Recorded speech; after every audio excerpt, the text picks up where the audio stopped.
जय मिथिला जय मैथिली सब गोटा के प्रणाम करे छी। चलू आज बच्चा के हेल्दी सैंडविच बना के तैयार कर छी। तो पतला पतला शिमला मिर्च प्याज काट लेलहुँ, ओकरा 30 सेकेंड करीब लोहिया में दऽ कऽ भूज लेलहुँ हाँ। आप लेलहुँ अथी ब्रेड के में टमाटर के सॉस चारों तरफ लगा दिलिए चम्मच लला, आ वो जो भूज कर रखने छलहुँ से डालि दै छियै। ओहिके बाद अथी मकई जो होइए ओकरा उबालि लेने छलहुँ हाँ, तो वो डालि देलिए।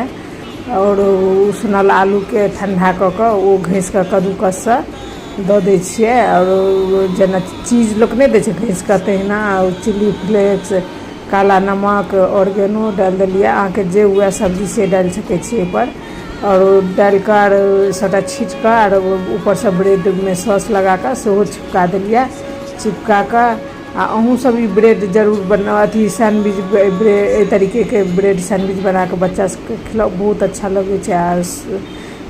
अथी की कहे छै बच्चा खुशी खुशी खा ले। तो बटर लगा कर सेक लिया, अहाँ घिओ लगा कर सेक सके छी, तेल लगा कर। तो इस तरीका से सैंडविच जरूर बनाओ। आ वीडियो अच्छा लगा तो लाइक सब्सक्राइब से हो करब। मिले छी अगला वीडियो में।